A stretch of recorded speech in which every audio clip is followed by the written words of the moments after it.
C'est un terrible et effroyable drame humain que nous allons évoquer ici aujourd'hui. Un drame qui a coûté la vie à une femme, scientifique et primatologue américaine, internationalement réputée et reconnue. Victime sans doute de sa passion pour les grands singes, au point de se faire des ennemis. Elle a réussi à changer notre regard sur les gorilles, au fil du temps et de l'avancée de ses recherches. C'était une grande scientifique qui avait tout compris de la proximité de l'homme et de ces grands singes, que sont les gorilles. Mais son erreur, sa seule erreur, a été de tenter d'aller toujours plus loin dans cette confiance et cette immersion qu'elle partageait avec d'autres gens, pas toujours bien intentionnés, au sujet de ces animaux. Alors, au vu des quelques éléments de l'enquête judiciaire menée sur place et dont nous disposons aujourd'hui, des articles de presse parus après son tragique assassinat, essayons de savoir qui a pu lui vouloir du mal au point d'attenter à sa vie et comment elle a été lâchement tuée.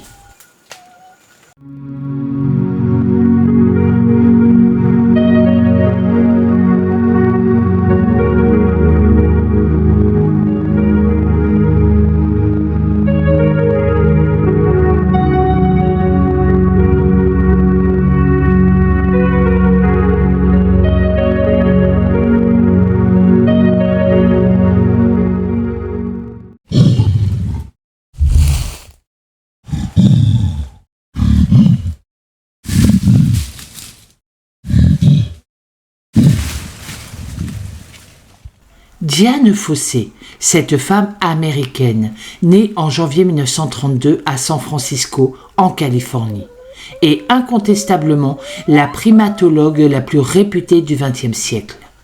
Honneur qu'elle partage avec Louis Leakey, Jane Goodall et Burette Galdikas, ses confrères et consoeurs, tous aussi passionnés qu'elle en la matière.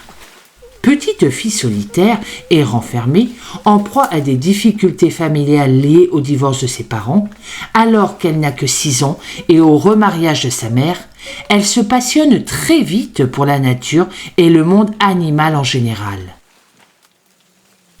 Au début de l'année 1960, alors qu'elle a déjà exercé plusieurs métiers, dont aucun vraiment ne l'a conquise, y compris celui d'ergothérapeute dans un hôpital pour enfants en difficulté dans l'État américain du Kentucky. Elle a failli partir au Kenya avec une amie.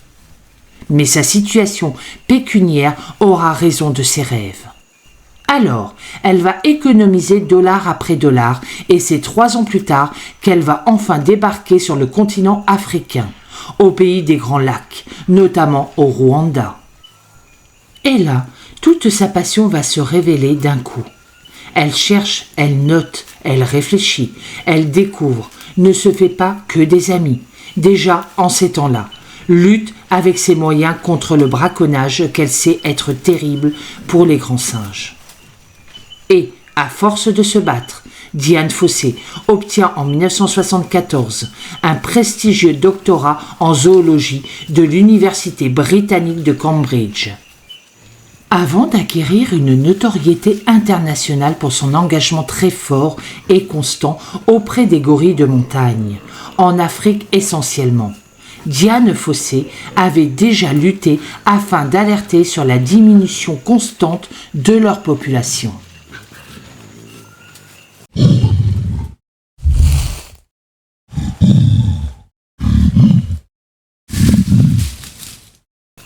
Consciente qu'au milieu du XXe siècle, les gorilles étaient au bord de l'extinction, pour toutes les raisons qu'elle a patiemment étudiées et mises en lumière, elle a alors adopté une approche audacieuse et innovante en matière de communication et de préservation de l'espèce, lui valant peu à peu bien des ennemis et qui en a froissé plus d'un, jusqu'à conduire vraisemblablement à son assassinat en 1985 au Rwanda, crime à ce jour encore non résolu. Ce dévouement acharné a cependant contribué à redorer le blason des primates menacés. Et aujourd'hui, grâce à son dévouement, à son travail, des milliers de touristes visitent le Rwanda, l'Ouganda et la République démocratique du Congo pour pouvoir les admirer. Le parc national d'Albert, le nom datant en fait de l'époque coloniale, est attribué à l'ère de répartition tout entière des gorilles. Avait été officiellement créé en 1925 afin de protéger les gorilles. Or, sa mission avait manifestement échoué. Au lieu de préserver l'espèce, on se rendit compte que des parties de chasse y étaient organisées comme activité sportive et que l'argent attribué aux gardes forestiers et à l'équipement en général faisait cruellement défaut. Cela entraînera une conséquence pour la suite, nous le verrons. En 1968, alors que Dian Fossey installe son tout premier centre de recherche, le président de la Commission internationale des parcs nationaux du Rwanda, le pays aux 1000 collines, visite l'habitat des gorilles et se montre très sceptique quant aux travaux de la chercheuse américaine. Alors, faute de pouvoir compter sur des gardes forestiers efficaces, Dian Fossey mena l'enquête elle-même, pour en avoir le cœur net.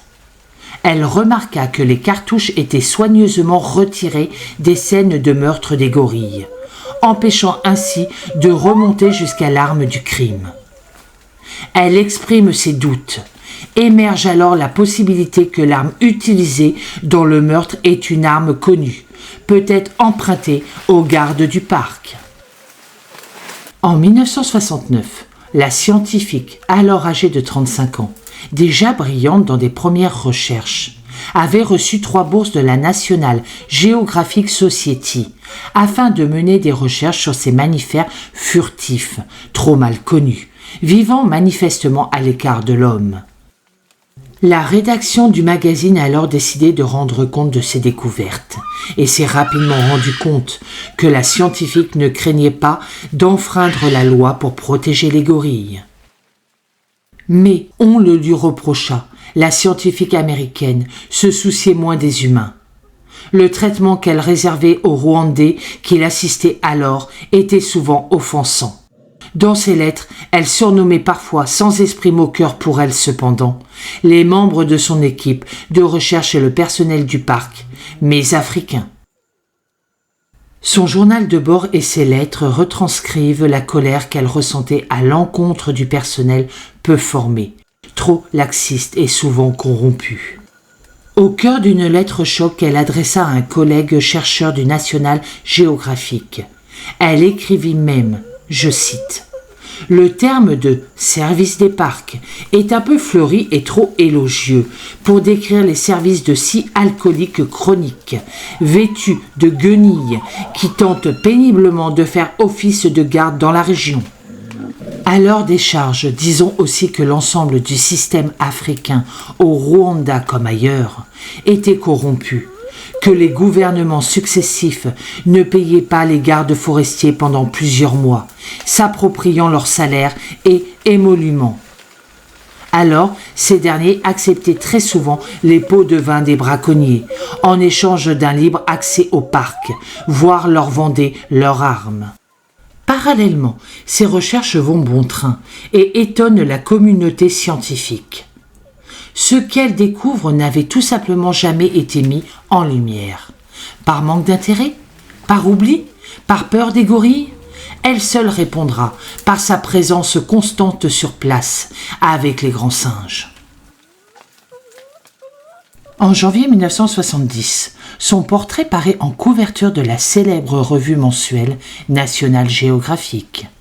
Elle devient très vite alors une célébrité mondiale, promouvant la protection des gorilles et montrant cette espèce méconnue, méprisée quelquefois au grand public sous un jour totalement nouveau, bien loin des caricatures dépeintes dans les films et les livres. La photographie montrant le gorille Pénutz touchant la main de Diane est la première image révélant un contact paisible, sans contrainte, initié entre un être humain et un gorille sauvage de la forêt.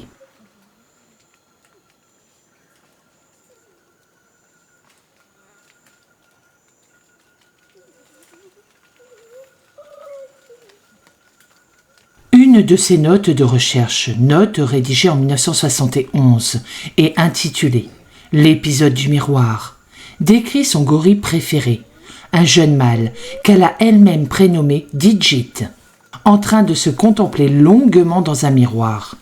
Il s'est mis à hocher la tête, d'avant en arrière, à la manière d'un adolescent se préparant pour le bal. 6 ans plus tard, lorsque le gorille Digit est lâchement assassiné par des braconniers, il devient de fait la mascotte de la campagne mondiale de sensibilisation à la protection des gorilles que Dian Fossey vient de lancer.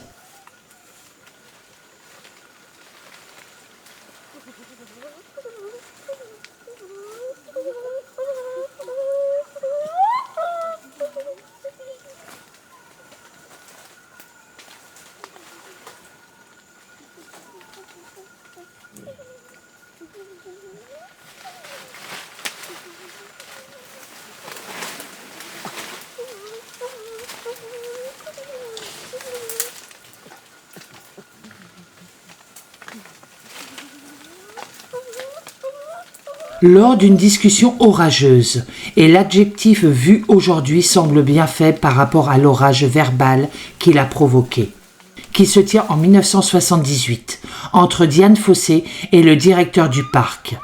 On lui expliqua que ce dernier n'avait tout simplement pas le pouvoir de repousser les camps de braconniers à l'extérieur des frontières même du parc, ou de les intimider, quitte à leur tirer dessus à l'intérieur des limites du parc. C'était ainsi, c'était l'Afrique d'alors, et il lui fallait accepter. En réponse, elle proposa que lui et ses adjoints soient licenciés. Elle fonde alors, seule contre l'avis des dirigeants du parc et du pays, le Digit Fund, devenu aujourd'hui le Dian Fossey Gorille Fund, une fondation destinée aux gorilles et qui porte son nom, dont l'objectif est de poursuivre les immenses efforts de sauvegarde déjà initiés par la scientifique. Et ça marche. En 1980, les visites de touristes venus observer les gorilles augmentent de 130%. Il y a alors 4 guides spécialistes des gorilles qui travaillent depuis une nouvelle base de vie et sont équipés de nouveaux uniformes et de postes radio efficaces. Pour la première fois, les recettes du Parc national des volcans dépassent les dépenses liées à la gestion du parc, déclare un rapport qui montre bien tout le poids de Dian Fossey dans cette organisation. On peut dire qu'elle l'avait pris à bras le corps. Au Rwanda, Dian Fossey a vite été connue sous le surnom Nyiramashabeli. Autrement dit, dans une traduction plus ou moins fidèle de la langue locale, la femme qui vit seule dans la montagne. La lutte qu'elle mena dès le début de sa présence en Afrique contre le braconnage sera son leitmotiv. Bien que déclaré illégal depuis 1925, le braconnage est en fait un mode de vie et surtout un moyen de gagner de l'argent. Beaucoup d'argent même, pour des gens peu scrupuleux. C'était ça aussi la réalité de l'Afrique. Dian Fossey se rend vite compte que la loi, qui a au moins le mérite d'exister, reconnaissons cela au pays, n'est à l'époque que très rarement appliquée par les gardiens et soignants restaurateurs du parc, qui gagnent un salaire très aléatoire et souvent miséreux. Fort logiquement, ils sont soudoyés par les braconniers et vivent de pots de vin. Dian Fossey sait tout cela, se sent impuissante et écrira même qu'à 3 reprises, elle avait constaté que les propriétaires du parc, le lendemain d'une capture de gorilles, les proposaient déjà aux zoos à travers le monde. Mon Dieu. Les têtes et les mains coupées des gorilles sont également vendues comme trophées et cendriers géants sur le marché aux touristes. Souvenons-nous que c'est encore, dans ces années-là, l'époque des grands safaris, expédition très prisée des Occidentaux, peu regardants. Et le sort est terrible avec ces animaux. Comme les gorilles se battent d'instinct jusqu'à la mort pour protéger leurs petits, les enlèvements ainsi perpétrés se traduisent souvent par la mort de plusieurs gorilles adultes, jusqu'à une dizaine.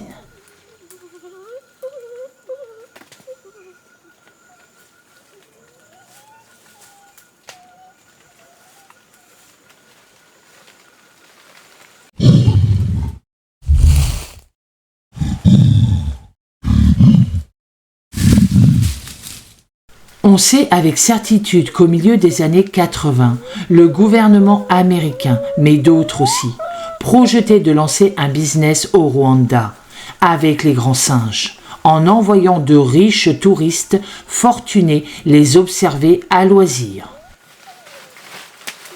Pour Dian Fossey, c'en est trop de cette pure spéculation touristique très rentable. Alors, par peur que ces primates, qu'elle connaît si bien, soient infectés par les maladies humaines, elle tentera de faire arrêter ce projet, menaçant de dévoiler l'étendue insoupçonnée des réseaux de contrebande d'animaux et d'or dans les différents parcs nationaux du Rwanda. Elle sera assassinée peu après. Y a-t-il un lien direct entre sa mort et ce projet ? Personne, à vrai dire, n'en sait rien avec certitude.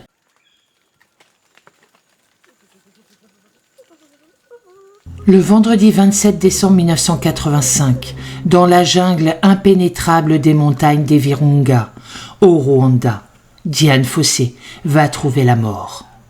Son corps a été retrouvé, horriblement mutilé, dans l'une des chambres de sa hutte installée là depuis des années.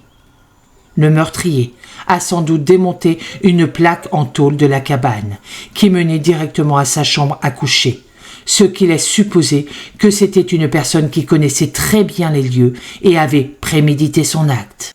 Elle était décédée depuis quelques heures, évidemment. Il y avait 6 traces de machette sur la tête et le visage. Donc la cause de la mort était assez évidente. Un médecin dépêché sur place ne peut que confirmer la mort violente. Il notera que le crâne de Dian, peut-être surprise dans son sommeil, a été fendu en 2 par 6 coups d'une machette. Objet typiquement local qu'elle avait placé chez elle il y a des années déjà, à titre de décoration. Elle était âgée de 53 ans.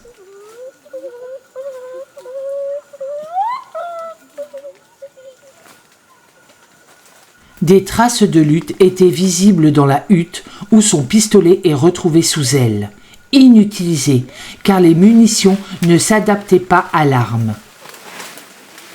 De plus, aucun objet appartenant à Dian Fossey n'avait été dérobé, comme plusieurs milliers de dollars en chèques de voyage, une vraie fortune au Rwanda, son précieux enregistreur Nagra et son équipement photographique de valeur.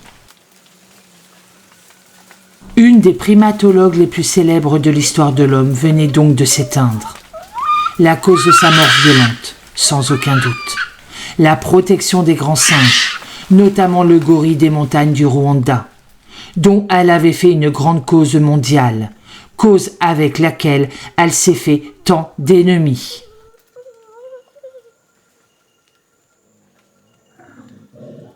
Sa mort a fait le tour du monde, comme la cause qu'elle a défendue.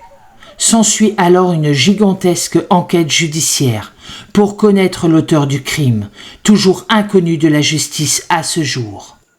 Sans avancer trop de preuves matérielles irréfutables, la police rwandaise a d'abord accusé de meurtre son assistant Wayne McGeer pour avoir volé les recherches menées par la primatologue avec le tracker Emmanuel Relenkana. Mais avant qu'il puisse être jugé, ce dernier est décédé en prison, s'étant peut-être ôté volontairement la vie, bien que les gardes pensent qu'il a été assassiné pour cacher la vérité. Et le temps passe, lentement, laissant l'affaire de la mort de Dian Fossey s'enfoncer dans l'oubli. Puis, à partir du printemps de la terrible année 1994, alors que le pays va être 6 mois durant à feu et à sang, d'innombrables indices précieux vont être détruits à jamais, les palais de justice pillés et incendiés. On ne retrouvera rien. La justice rwandaise, que d'aucuns disaient déjà bien peu vaillante, est littéralement mise à sac et à nu. C'est la période tragique, souvenons-nous-en, du génocide rwandais où Hutus ou Tutsis se sont affrontés dans une guerre fracticide et terriblement meurtrière. Aujourd'hui, la paix est revenue. Le mystère plane toujours, puisqu'aucune trace judiciaire n'a été conservée. Cependant, des sources proches de Dian Fossey ont la certitude, plus que jamais confortée, que sa mort a été orchestrée par des contrebandiers rwandais, très bien organisés et pour qui elle était devenue, au fil du temps, une gêne notoire à éliminer. Dian savait qu'elle allait être tuée. Elle disait que si on entendait des tirs le soir, il serait pour elle. Expliquait-on dans son entourage proche. Reconnue comme une des plus grandes primatologues de son vivant, elle est l'autrice d'un livre de mémoire intitulé « Gorille dans la brume », qui a aussi fait l'objet d'une adaptation cinématographique, saluée unanimement par la critique en 1988.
À l'époque de sa mort, les Gorilla Beringia, de leur nom scientifique, n'étaient plus que 275 animaux recensés. Un seuil très critique pour le renouvellement de l'espèce. Aujourd'hui, alors que de gros efforts ont été faits, le parc des volcans compte près de 280 spécimens, répartis en 8 groupes. C'est mieux qu'avant, mais d'autres problèmes sont apparus, car l'espace qui leur est dévolu est beaucoup trop restreint pour tous les accueillir, et la population continue d'augmenter. En effet, la réserve initiale, jamais agrandie, ne s'étend seulement que sur 160 km², soit environ 1,5 fois la superficie de Paris intramuros. On manque clairement de place. Les affrontements entre groupes inévitables sont de plus en plus fréquents, ce qui accroît les risques de blessures, d'infanticide et le niveau de stress, ce dernier provoquant une plus grande exposition aux pathologies. Un groupe de gorilles a récemment quitté, de sa propre initiative, sa forêt natale, dans la montagne, pour descendre vivre plus bas, dans les zones d'eucalyptus et de bambou. Et ils s'approchent dangereusement des villes.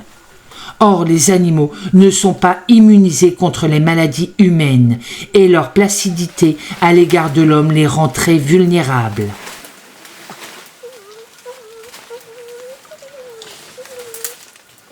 Qui remplacera Dian Fossé dans cette œuvre de présentation gigantesque? Gageons que la relève est là, tant la cause est noble.